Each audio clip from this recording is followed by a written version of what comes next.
Good morning, and thank you for joining me on another episode of the Roundtable Talk Show. I am your host, Sharifa Hardy, and I have an amazing show for you today. Our guests have come together to provide you with information, with education, to also discuss what's going on in the world and their world. So I'm going to ask you to do what I always ask you to do, and that's to go ahead and share this show because friends don't let friends miss out on the Roundtable Talk Show because I know you're going to want to share this show. I don't know what's going to happen, but it's always great. I'm going to go ahead and introduce you to our first guest. Our first guest has been here before. We loved having her. We learned a lot about her, and she's back again. I'm going to introduce you to Valerie Friedlander. She is an IPEC certified professional coach, also energy leadership master practitioner. Good morning, Valerie. How are you? Good morning. It's good to be here. Thank you for having me. You are welcome. Thank you for coming back. We learned a lot from you the last time, but one of the things that I pointed out is how happy you are, how bubbly you are, and you seem to bring a joy to every conversation. But for those who don't know you, I'm just going to give you the opportunity to tell us a little bit about yourself and who you are. Well, as you already mentioned, I'm a certified life coach, and I primarily work with women, high achieving women who are also moms, who are working on breaking through patterns that aren't serving them and creating a more aligned life that brings into harmony all the different components of their life. They're often people who value social justice, who value authentic connection, who really want to shift their own personal paradigm so that they can be more effective in shifting the world. So do you feel with everything going on in the world right now that that's what we need more of, people who are more interested in the social impact? Yes, absolutely. And people who recognize that a big part of being able to make a social impact is about doing your own work, because the micro affects the macro. And when we aren't doing that work of listening and asking those deeper questions of ourselves, we often find that we say things that impact others in ways that maybe we didn't intend. And especially coming to this as a white woman, doing that work is especially important, and knowing that it's important to listen. And when we want to give advice and say things and take, act from our emotional spaces instead of taking that step back and knowing that our emotions are information about us. And we need to take a look at those things before we start acting just from that, assuming that our emotions are based in external factors. They're based on our internal reality. Learn from those and then take action based on information, all the different forms of information. And some of that is listening. Yes, sometimes we do have to learn how to listen. One of the most difficult aspects for me, because I'm just known for telling people what they should do, how they should do it, what's right, what's wrong. I made a long post on Friday before Friday's show and talked about how I felt on what's going on in the world. But at the end, what I brought to the show was that at the end of the day, love wins. And that's what I like to remind people. I'm going to come back to you, Valerie, but I also want to go and introduce our next guest, Nneka Brown. She is the founder and CEO of Innovative Supplies Worldwide. Good morning, Ms. Brown. How are you? Hi, happy rising. I'm doing really good. Thank you for having me today. You are welcome. Thank you for joining us. Tell us a little bit about, we talked a little bit about this before the show, but you have your vision board behind you. Tell us a little bit about your board, who you are, and what you do.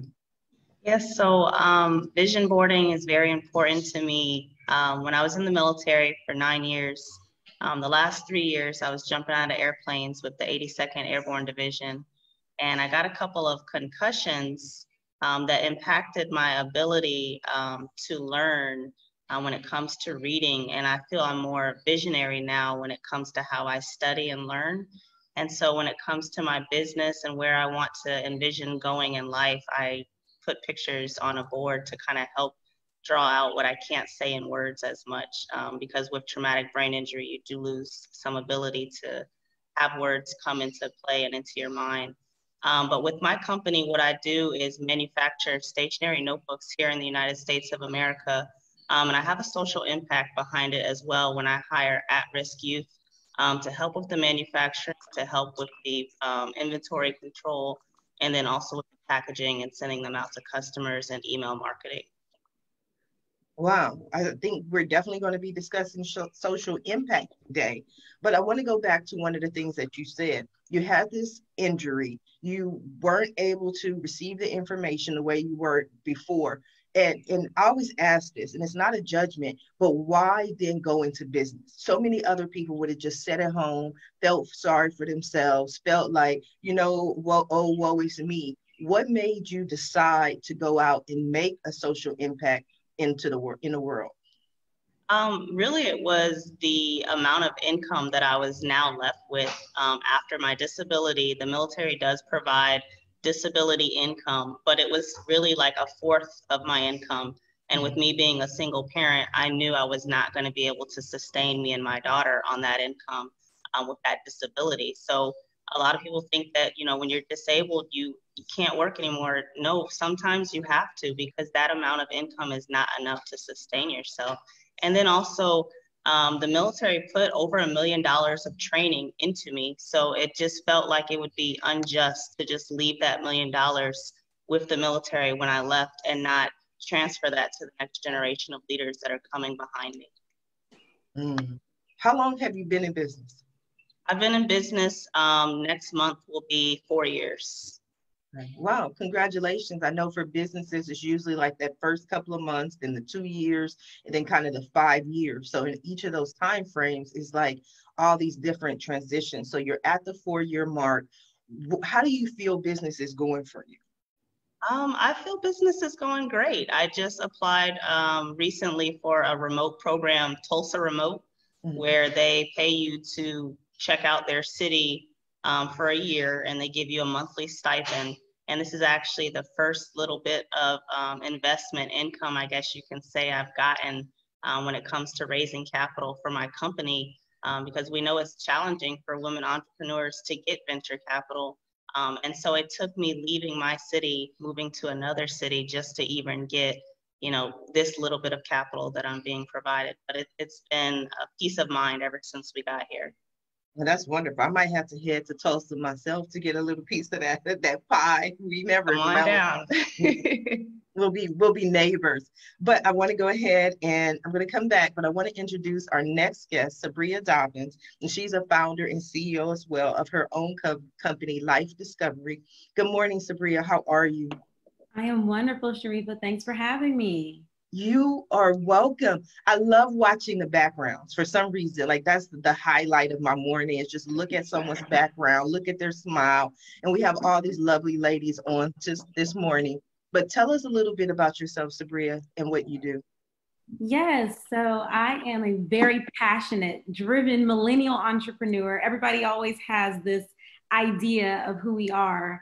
And I have been finding myself more than I ever have before when I launched my company, Project Passport.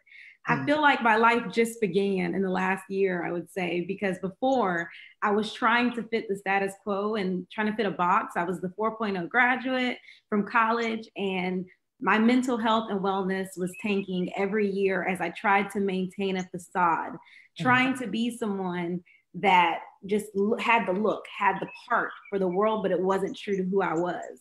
So I launched my company, Project Passport. I'm a life discovery expert for it, as well as the founder.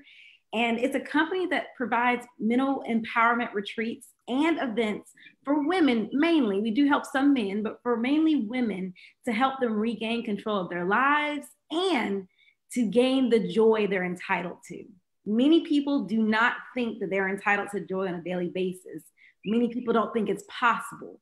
And the work that I do is helping people get those tools and those resources and to get that mindset to let them know that they are in the driver's seats of their lives. They're in that driver's seat. And for me, that's something that I had to even learn for myself. How long have you been in business? I actually launched in February of 2019, so I'm still a baby. You're still a baby in more ways than one, but that's great because I love to see the babies and the millennials and the young people going into that entrepreneur, that business owner space. Too often what we're told is you go to high school, go to college, get a job, but we don't often look at the whole business owner working for yourself, being self-employed. But to me, why I'm so passionate about it is because that's how you create jobs. Anyone can go and get a job. But when you're thinking about society as a whole or society at large, is how do I help other people? Now, with your business, being in business for a year, 2019 most likely was a pretty good year. Then 2020 hit. It's like 2020 just came in and just wrecked everyone's lives. How were you able to remain in business, remain so joyful, remain smiling? So I'm not going to lie to you. I was devastated in the beginning of the year. So we had worked so hard to build up our retreats. We had a Kenya retreat lined up for actually this July. And that was my very first international retreat that I'd be hosting with the people that we had signed up. So it was quite devastating. We had to cancel it and postpone it to 2021. And we also had events lined up. I was doing work with the National Alliance on Mental Illness and big companies. We were going to be partnering and doing some great things. And all of that was taken away. So at first, I'm not going to lie to you, I didn't do well. I cried for weeks. I was in a really dark spot and I almost said, I just want to forget it all. And I admitted, I just wanted to just say, let's pretend like this never happened. I haven't been in it that deep. So let's just pretend like this never happened. And I took a 2-week hiatus and it changed my life. I just stopped as much as I could, canceled all appointments, didn't do much of anything, just to kind of have that woo-saw with myself.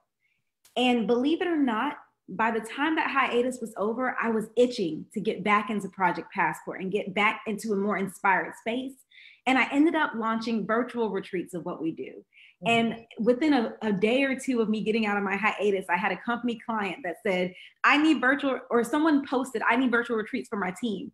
I commented, not expecting them to contact me, and they actually did. And I ended up doing 4 retreats for them so far virtually. And I've been doing virtual retreats with individuals as well. And it's totally changed the model that I thought we were going to have to something even better. So I'm very grateful in a really crazy way that this has happened for the business. But at the same time, it was not the easiest path when we first transitioned over. Yes, but even with the hiatus, you took 2 weeks, you kind of let your emotions come, let your emotions go, whatever you were feeling. And then you said, you know what, I'm not going to give up. I'm not going to give in. I'm going to get back up out there and start again. And you found a way to pivot in business. Now, I wanted to introduce these 3 ladies for a reason, to kind of get their views. And one of the things that I've seen is that I can always get the women as guests on the show. It's the men who are like, I don't know if I want to talk. I don't know if I want to say anything, where the women are like, yes, let me talk about my business. Let me talk about my life. And it's not all just business. I know one of the things that we're going to discuss today is social impact, but I want to introduce our next guest, Mr. Sir Brodie. If you don't know him, then you haven't been watching TV, because he is an amazing actor. He's an amazing philanthropist, as well as a producer. And I want to welcome him to today's show and also get his thoughts. Good morning, Sir Brodie. How are you? Good morning. I'm doing great. Thank you for having me. Thank you for joining us. And see, I recognize you from the picture behind you. Like if I saw you, I'm like, oh my God, he looks familiar. But it's that look in that picture that I'm like, okay, I know who you are. The funny thing is, I was playing around with Zoom because this is probably like my 3rd Zoom call. And I was playing around. Now I don't know how to get the picture because you can put a background back there. Now I don't even know how to get it off. It's like I've been having business meetings with this picture back there, and I just don't know how to get it off. That's okay. We're going to send one of the young people to help you. But I like it. I like the look. It's that business look. Yeah. But I'm very happy to be here. I really didn't know what to expect. And I just heard the comment you said about the men don't like to talk. I'm probably one of those men that's kind of like don't really like to talk, especially about social issues and getting into the entertainment industry. We've all been afraid to kind of speak our mind because you might get blacklisted. Different things may happen to you that's going to stifle your career. And we've kind of had to work in fear of that. pretty much. And like the events now that are happening is so emotional. It's hard not to say something, you know, and I just felt like it's my responsibility that I've been given a platform that I can speak and speak from my heart and how I feel. Well, I appreciate that. And I know exactly what you mean, because I've been not wanting to speak a whole lot, because it seems like, and this is just me, and I want your opinion on this, is just like it's so many different sides of the coin. You know, I'm more like, let's just be at peace. And then it is the whole other side that's like, okay, we're at peace. And then if this happens to us and we weren't bothering anybody, I'm like, okay, but look at this. And then it's always a response to that.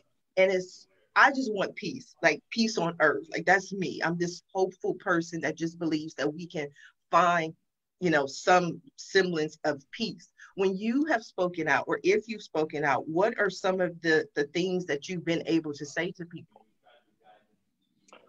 A lot of the speaking that I've done recently has just kind of been in closed circles with friends and colleagues that we're just kind of close and we're just talking with each other.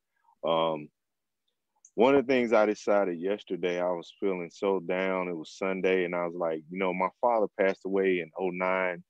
And I tell a lot of people stories because they go, is Sir Brodie your real name? And I'm like, no, that's not my birth name, but I gave my name Sir Brodie to honor my father, who, when he was passing away, he gave me the responsibility to make a lot of decisions about his transition.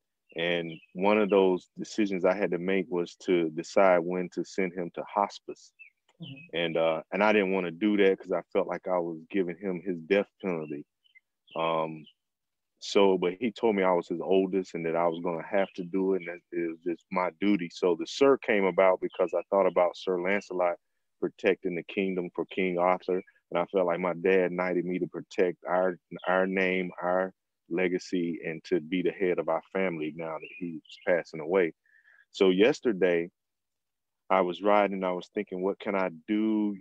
I'm not the type to get out and march and do a lot of things. And I was like, what can I do? And I was like, the only thing that I know that I can do is start in my home, start with my family. So I called my younger brother, I called my son, I called my nephews, and I spoke to each one of them individually, mainly because I had a feeling yesterday, I wish I could talk to my daddy, right? And then I was like, I gotta be my daddy to my brothers and my nephews. So I called them up and just let them vent to me, talk to me, like let your emotions out. I was afraid, I didn't want them to be out in all the rioting and doing a lot of things that put them in harm's way. But I know that people have to release. They have to let these emotions out. So I kind of wanted to be that person for them. And I figured that would be the start for me, to just be a release for them so that they can come and speak to me. I think that was beautiful. What was the basic consensus from the people you spoke to, that they needed it, that they are glad you took that time, and that you're being the father figure for them? Yeah, a lot. I know that they look up to me a lot because of the acting and being on TV and so forth. So me calling them, they was very thankful. I guess my nephew, who's a freshman in college, and they had to leave school, so he's kind of messed up his freshman year. He's a football player, so you don't know how things are going to go in the fall. And I was talking to him, and he was assuring me that he's not out doing anything stupid. He's been working out, working a job, just preparing himself to be able to go back to school. And he just had a lot, because the younger generation, they know of the history, but they really don't know. And so there's a lot of things. We're from a small town in North Carolina, and that's where I'm at now. I moved to Los Angeles, but when the coronavirus pandemic started, one of the things I wanted to do was be closer to my family. So I came home to my hometown, Lexington, North Carolina, to my sisters, to be near my family, for support and just to be here if they needed me. But he was having a lot of questions about the racial aspect of it, because we grew up, we have white friends, black friends, and we're in a small country town. There's races. We've seen it all our life, you know, but it's kind of like hit a ceiling now. Like you got to address it. And he was questioning me about the Ku Klux Klan, and they were out and about marching, and we used to, as kids, we would watch them march. And back then, a lot of times they wouldn't wear hoodies. We see some of the people we were in class with, some of the people that we knew from the stores and school, and they just marching. You know, as a kid, you just kind of look at it and like, what are they doing? So my nephew really didn't understand a lot that's going on. So he just kind of wanted clarity on how we should move, how we should react. And I told him to basically focus on the things that he can do and the changes that he can make in his personal life, and focus on his education and stay working, build your money, and like things that we weren't taught about: finances, building wealth. And I told him to focus on those things. Don't try to work a job to go buy a car. You know, put your money away, stay focused on your education. And yeah, there's going to be people out here protesting on both sides. And I think it's fair for everyone to be able to express their opinion. I even think the Ku Klux Klan has the right to express their opinion, but everybody does. And I don't know. I'm just kind of focused on my individual family, because that's where I feel like I can have the most impact, is with my family. And as we all focus in on our own homes, then that'll begin. It's kind of like a micro effect. The micro effect is I focus on me and my house first. And then as I work on that, they can affect everyone else around me. I don't know if that sounds, I feel like I'm talking in circles because my emotions been all over the place.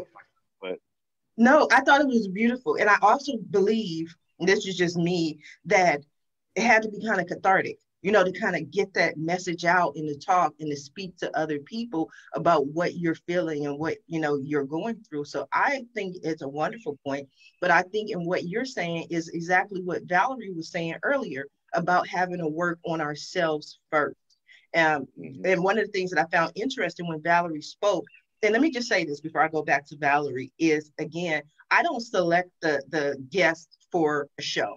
The guests select the date they would like to appear. Then I always see patterns of who, you know, shows up. It's like a common theme. And so I just wanted to say that because it just so happens that on this show, Valerie is the only white person, the only person that is not African-American, but it's just the way that the cookie crumbled. It's just the way it happened. But I'm glad you're here, Valerie. But one of the things that I noticed is that when you were mentioned, you said, when you were speaking, you said, as a white person or as a white lady. And I've seen so many people on Friday's show, the lady said the same thing. As a white lady, I'm going to be out on the corner of Thousand Oaks protesting. And it just seems like I keep hearing more and more white people say, as a white person. Why the need, I guess? I'm just curious. This is such a I was nervous, I have to say, because I signed up for this and I had no idea that we were, you know, all the things that are going on. But I have to trust the universe has a plan that's bigger than me. So I don't speak for everybody. But for myself, I've done a lot of work. I also grew up with such a diversity in friends. I grew up in Nashville, Tennessee, and the whole idea of colorblindness and all of that, like there's so many components that I just, I thought those were like, that was what we needed to aim for. And I studied sociology growing up or in college, and that coupled, you know, working on a dialogue center and then learning more. And as the discussion has unfolded,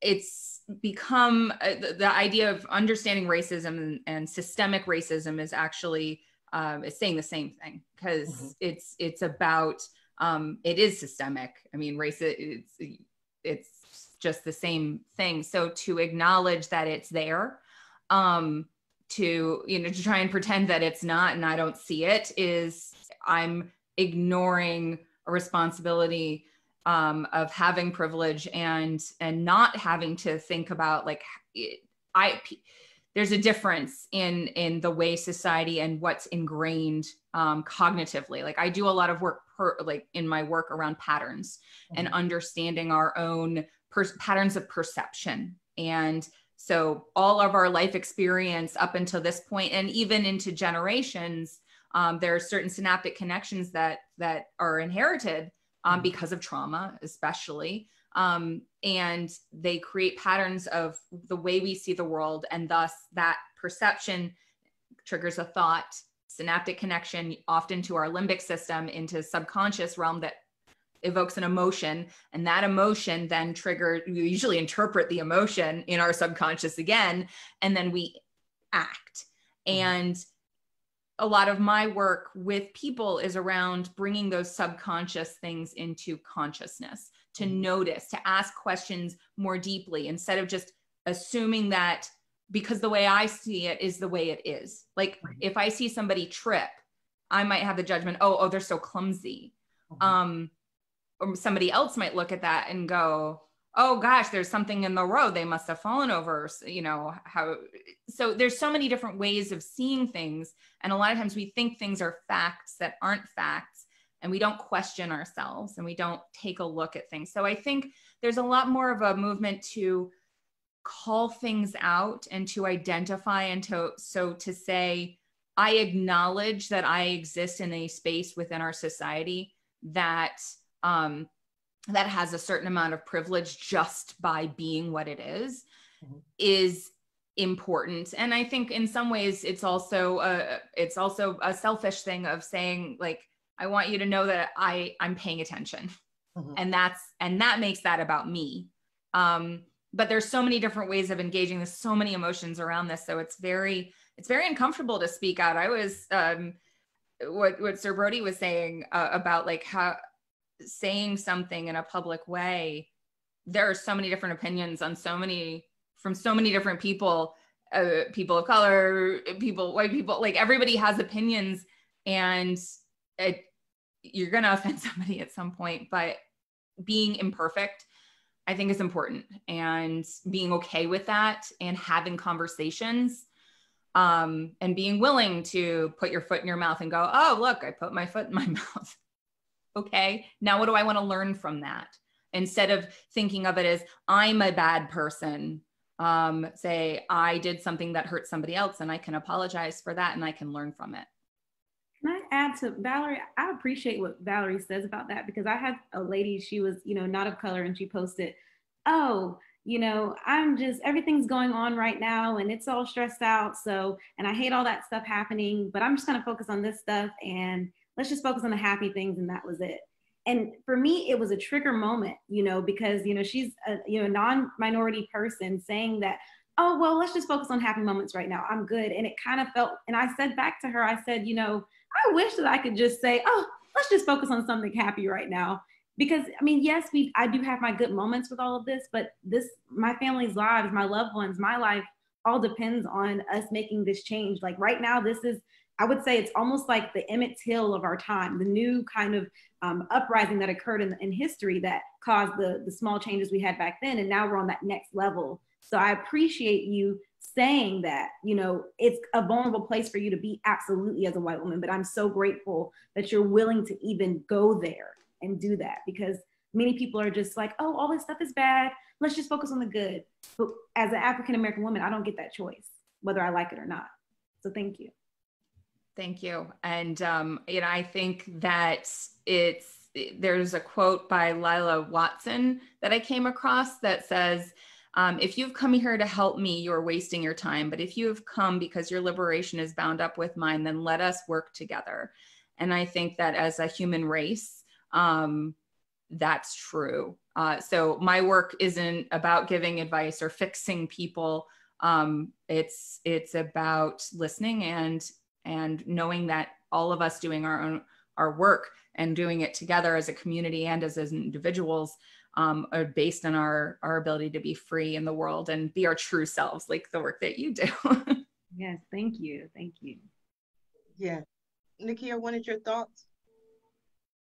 I took equal opportunity leaders course in the military for a week, and it was very intensive learning about different cultures and ethnicities and giving space to allowing everyone to express themselves. It was very eye-opening for me to leave the military with such a diverse group of people that work in the military, to coming out of the military and seeing how lackadaisical equal opportunity still is in America. And it wasn't something that I felt like the military prepared me to expect when I got out. I kind of thought that when I left the military, I would see equal opportunity everywhere, and that just wasn't the case. I guess I was very naive to thinking that that was going to be that. So it's very eye-opening just to see the differences in the two. Mhm. What was interesting to me and what was eye-opening to me is I think over the past weekend, it is one of those times where I've had the most response to something that has happened in the world as far as the protesting and as far as the looting. In the past, I've been more supportive of it. In the past, I've been more, to a certain extent, like, okay, they're out there protesting. What I saw is a people, and when I say a people, I don't mean Black people or white people. I mean people in general who have been locked up, been quarantined for 60 days. The quarantine took a very emotional toll on everyone. It took a financial toll on everyone. And then you have this horrendous, horrendous tragedy that occurs. And people, because they're already on edge, to me, I felt like they needed to express their emotions. They needed to express their thoughts. But what I saw is, in my opinion, this is why I'm like Sir Brodie, is like certain things you say you can't unsay, especially in certain industries. But what I saw was that the one thing that was impacted more than anything else was the businesses. I'm in Long Beach, California. I don't know if anyone saw on the news, but Long Beach, Santa Monica, these were two cities in Los Angeles County that were hit the hardest. And you have people who are looting and destroying property and destroying the stores. And it's like, okay, not only that, but they put a curfew in for 6 p.m. last night. So everyone had to be off the streets. All the businesses had to close.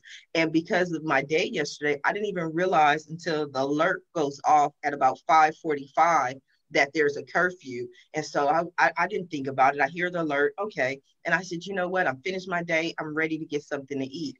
And there's no restaurant open. Everything is forced to close. And so you've now affected so many other people and so many other businesses. And so my question always comes back to, have you achieved what you wanted to achieve? Because when I saw people like Dr. Martin Luther King, these people peacefully protested and there was a specific goal in mind. And so I just want to go, in this process, have we harmed more people than we've helped? Or have we just been able to show our dissatisfaction in which we already know is systematic racist? That was my thoughts. I think it's important to recognize that there are also other groups involved that are taking advantage of the situation. It's not just people protesting what happened or systemic racism or any of that. There are other groups that are engaging and using this as an opportunity to incite more things, and that tends to feed on itself. So, you know, one person throws something and then suddenly it's a snowball effect. I think it has a lot to do with the fact that we're in the midst of a pandemic and this is happening. I think the compounding effect is out of this world, and a lot of people aren't seeing those layers because 40 million plus people have filed for unemployment. I'm sure there's a lot more. You have the $1,200 measly stimulus check that I'm sure did not help many people. And then you have the fact that many people are not getting their unemployment. You know, a lot, especially North Carolina, a lot of people in my state, North Carolina, I'm in Raleigh, are not getting their money for unemployment, and they're getting denied and rejected constantly. So I think that the looting and things like that wouldn't probably have been so bad had it not been the midst of a pandemic. I mean, look at Katrina, similar things happened, but then the aid was not coming like they should have received out there. So I think that this whole impact, even the businesses should be able to know that the government and their insurances, hopefully the government, if anything though, would be able to step in, but the government has not done what they need to do. So I think this is a product of a lot of things going on, a lot of missing layers and pieces to the puzzle, the government, leaders inciting more violence and things like that. That is kind of where I'm at. And, the Martin Luther King thing, it's tough because for me, I think millennials, we have this a little bit of different kind of thing going on. I talk to my parents and it's so different from where we think. And for me, I think that, we say, well, Martin got shot. So clearly the peaceful thing wasn't as impactful as we had hoped. I mean, he did make an impact, absolutely. But it clearly was something that still wasn't appreciated. His daughter posted how, he was the most hated man in America at the time. And so it's a really tough thing. And it's not to say that it's okay that those things are happening. Absolutely. It's devastating for a lot of people. But it's just seeing the layers, I think, would help people kind of understand that this is more than just about a racial riot. This is the pandemic and the economic collapse and the government not, being a leader in the way they should. And it's very tough for a lot of people. I think you summed it up. Mm-hmm. I was going to say, I felt like I wish I would have never saw that video so that I could keep all of the feelings that I grew up with, all the feelings from all the other deaths suppressed. Because I did that with my father's death, my mother's death, like suppressed it. And acting has been an outlet for me where I can express emotions safely behind the camera, right, or on stage. A lot of people don't have that outlet like that, an artistic outlet. So I think that once they were able to, from the pandemic, being stuck in the house, just seeing all of this and then this event, like we literally watched a man take another man's life with no remorse whatsoever, no heart, no soul in his eye. And the first reaction is, I want to do something, but then I'm like, what can I do? I can't do nothing. Like, there's nothing I can do. I wish that I could convict the man, charge him with murder, send him away for life, even the death penalty for him, but I can't. Like, it's not in my power to do anything. So I think you got millions of people just like feeling like there's nothing they can do. So they're expressing themselves in different ways. And then you have all these everybody has agendas. There's so many different people out here with different agendas, and they're opportunists. They see opportunistic ways to impact and get their agenda across. But what I hope doesn't happen is that we don't forget that they took this man's life, like, on camera. Like, you see this, and we've seen it happen to so many other people with no convictions, no, like, there's been no justice for taking these people's lives, and you can't bring these people back. Their lives are gone. They're dead. And now I feel like the leaders of our country, they need to come together and live up to the justice system and find justice for those that were murdered. That's what needs to happen. And like, we getting caught up in the looting and the rioting, and it's almost like it's a diversion away from what the true fact is. You witnessed it. Everybody witnessed this. Everybody saw it. Everybody who's breathing saw this video of this man's life being taken. He was murdered. He was murdered. Now bring swift justice upon those that murdered them. That's all that needs to happen. But we're more concerned about stopping all these people looting stores, taking products and goods. Who cares? These businesses are going to get help, especially these large businesses. They've taken the stimulus money anyway. Let's find justice for the people that were murdered. That's where the focus should be. I agree. I think that that should be the focus. But what I would also like to see is more people getting involved in the political system. I would love to see more people getting involved in the police force, you know, because if you're taking an active part in an active role, that you won't allow that to occur. And some of the people that I've spoken to about this subject, my question goes back to them. Okay, what part are you taking in your local community? Change starts on a local level, you know. So I see both sides, and I agree with you 100%. I ran for Long Beach City Council in the March 3rd primary election. I would have loved to see more people get involved and try to make a difference before something occurs. Like, that's my main thing, is like, be a part of the change before something like this happens. Go in, you know, join the police force, join, you know, be a politician, be a part of the change. Like, that's my main thought. But I do agree with you 100%. I just would love to see more people become involved, get their hands dirty, be a part of the solution. Yeah, now's a good time to watch your leaders, to see how they act, how they react. Then you're going to know who's really for you. And then we have to exercise our power to register to vote and then go out and vote. Even if you think it's meaningless, you feel like your vote won't mean anything, but that's all part of the whole agenda. But get out and vote. You know, watch right now what leaders speak out, what leaders, like, we shouldn't have to depend on just the regular citizens to be right. And we need to hear the leaders and what the leaders do to make swift justice happen in these situations. And then that's who we need to put in office, those people that are for us. Yes. And I think that all this is happening has a lot to do with people's innermost thoughts and innermost needs. So this looting and all these things that are happening, if we had a culture that breeded empathy and that took care of its people first, many people wouldn't even get to that thought process. But from the very beginning, our system has never thought for the greater good of people. It's always been based on an elite specific group of people. And that's what the problem is. I mean, because it's all the innermost thoughts and energy that people have.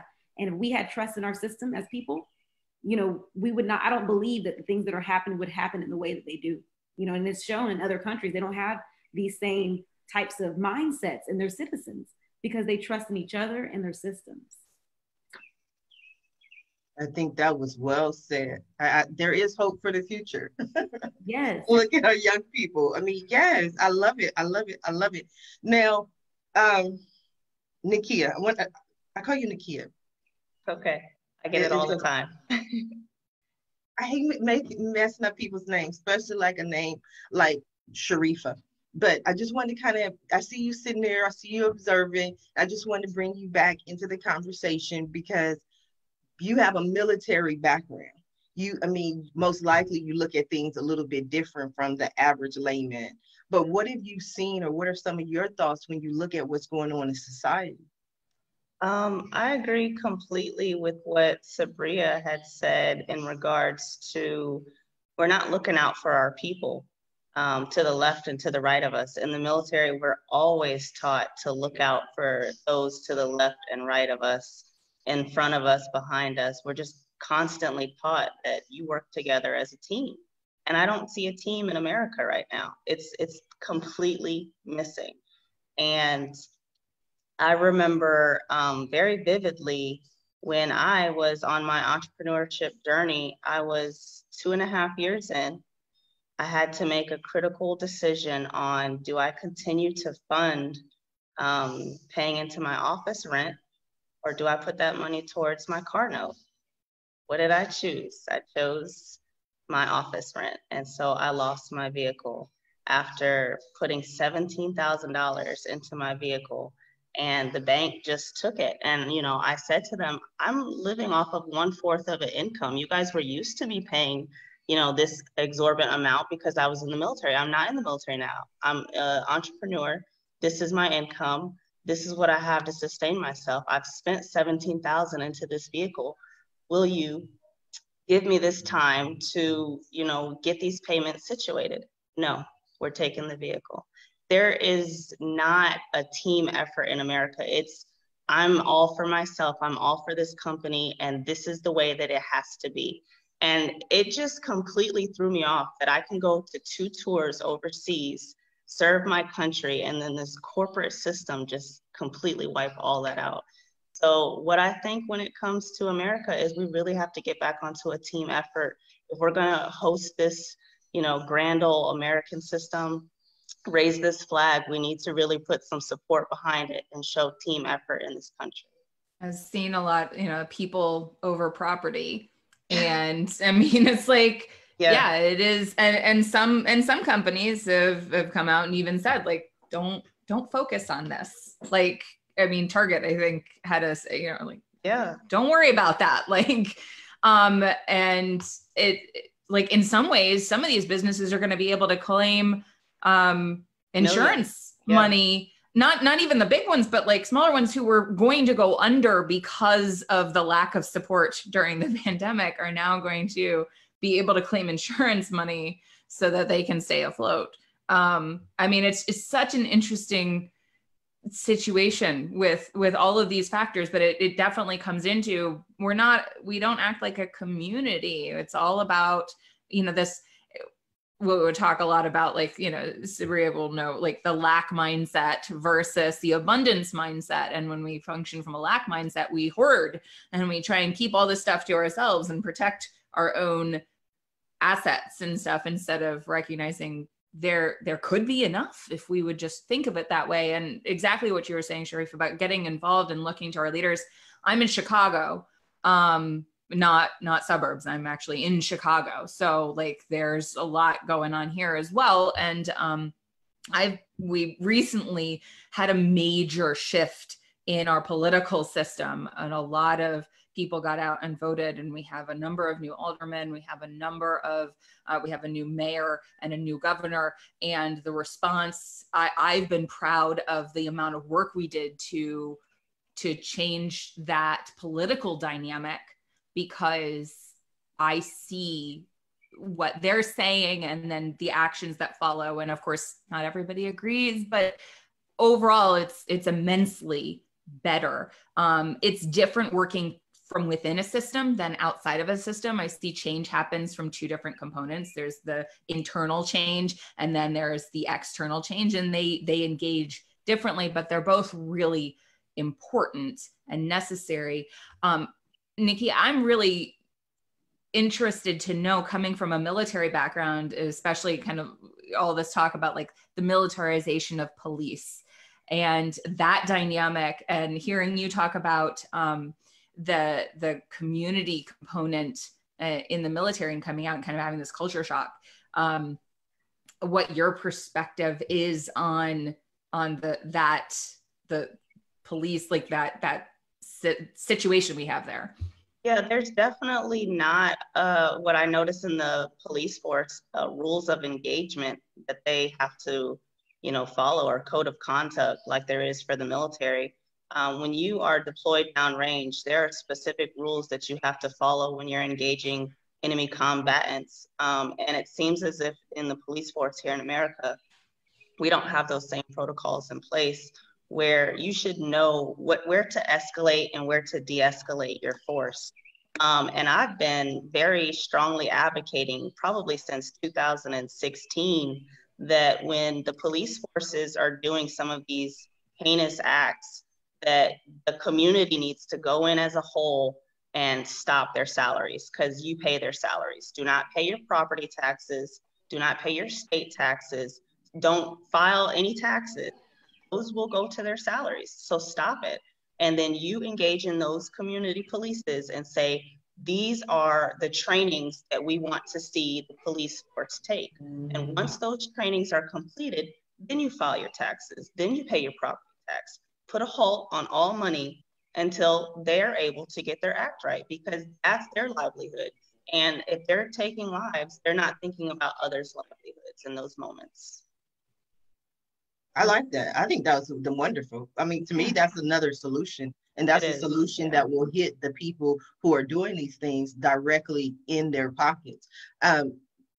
For the officers with George Floyd, they need more than that. I want to see those people actually be prosecuted. I don't want them fired. That does nothing for them, because they just about to go over to another town and get a new job and go back to their lives as normal. These people murdered a man. and they need to be held accountable.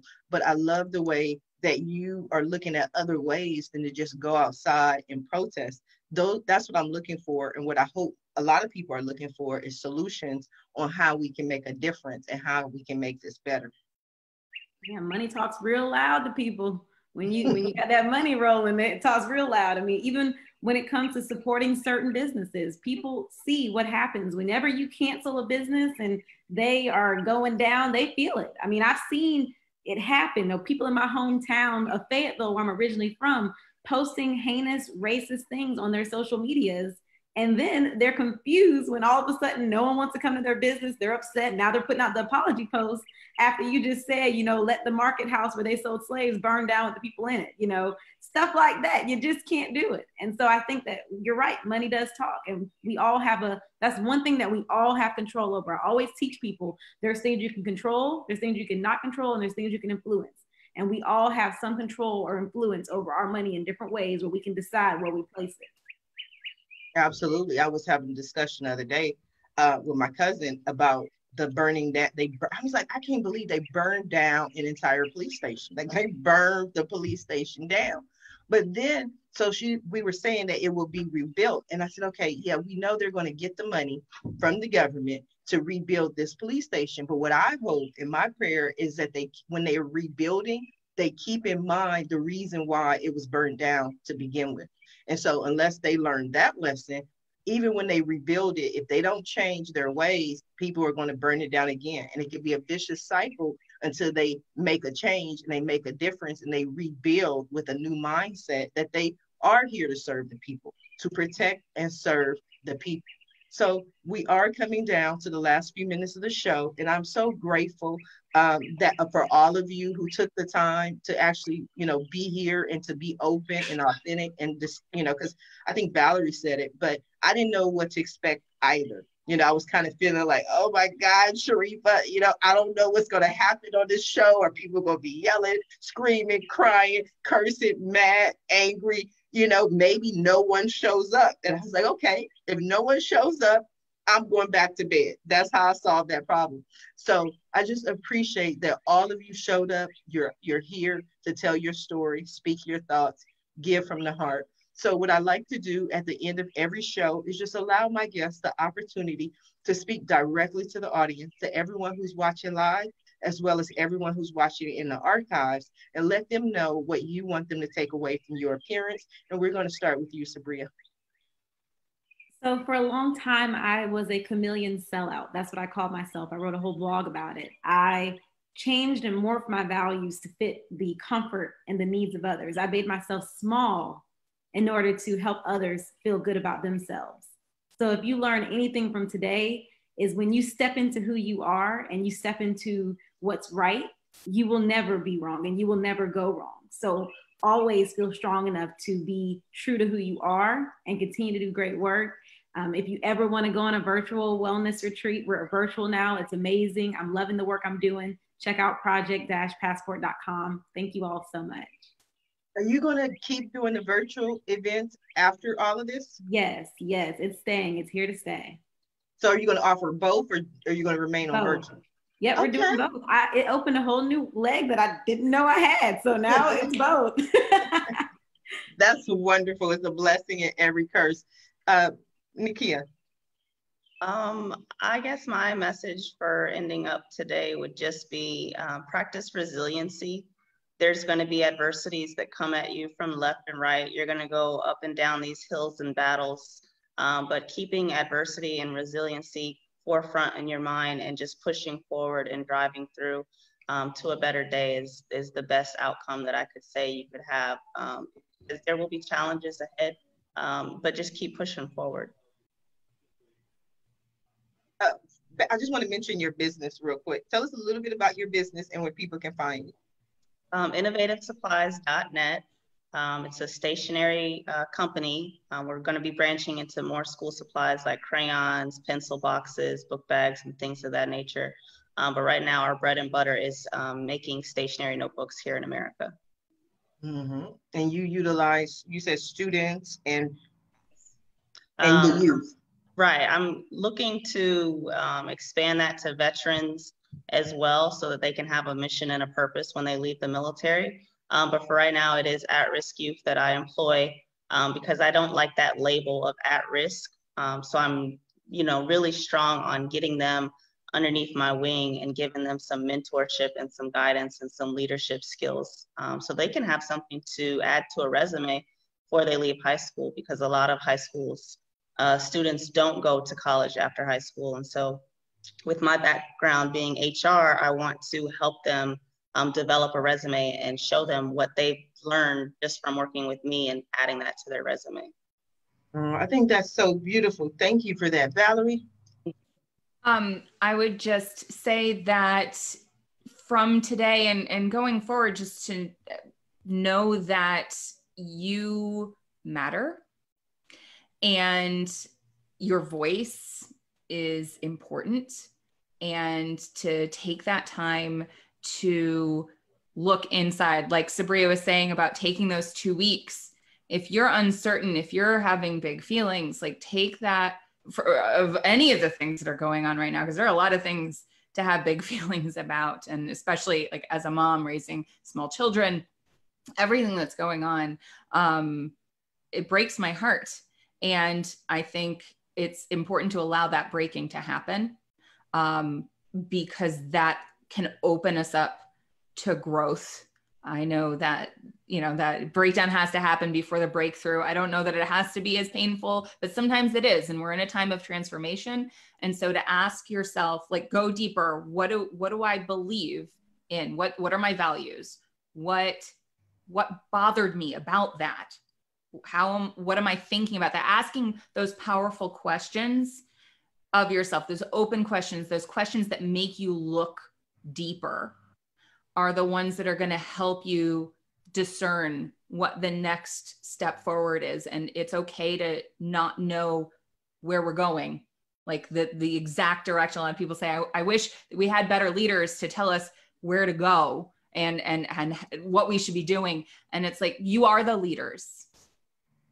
Be a leader, own that. And that means doing your research. That means listening to others, listening to your inner self, and taking that time to do that so that you can put your foot in front of you and learn. And you're going to do it imperfectly, and that's okay. And just keep taking the steps. Like the last conversation I was on with Sharifa, there was that, and I'm going to blank on her name, but she's mentioned courage isn't a feeling, it is an attitude. Mm-hmm. So don't wait to feel courageous. Just, that confidence, it's not about feeling confident. It's about taking that attitude of confidence and knowing that you're going to do the best you can in any given moment, and putting your foot forward and learning, and putting the next foot forward and learning. I think that was well said. Thank you for that. Sir Brodie, what do you have for us? I guess I would say I always go back to my acting and training. One of the techniques we do as actors is we learn how to breathe, to help with your acting and to become centered, to be your character. I would tell everybody to take a moment to just breathe, and kind of reconnect yourself, whatever faith that you have or your religious beliefs. Take a minute to activate your faith and just breathe and connect and center to that before you react to certain things. And that way you can react out of your heart and for the love of other people.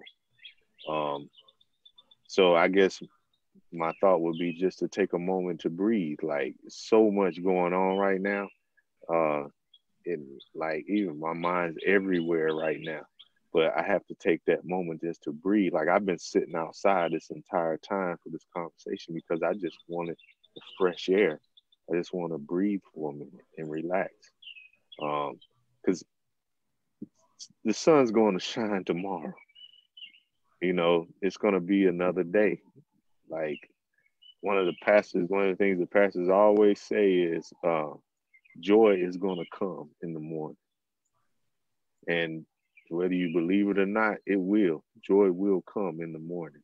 So let's just relax, let's breathe, let's center ourselves, reconnect with our faith, and then let's make calculated decisions to move society forward, to move America forward. Thank you. I couldn't have said that better. Thank you, everyone, for your words. Thank you for being a guest on today's episode of the Roundtable Talk Show. I want to thank everyone who tuned in to watch the show live, as well as everyone who's watching it in the archives. I definitely appreciate your support, but I also appreciate you going ahead and share the show, because we have our guests who have come together in order to be able to assist you and provide you with words of encouragement. Please support our guests. Check out their websites, follow them on social media, follow what they have going on, because they are here to help you. And if you are interested in being a guest, please visit the website at asksharifa.com. Until tomorrow morning at 8 a.m., everyone have a safe, a blessed, and a peaceful day. Bye now.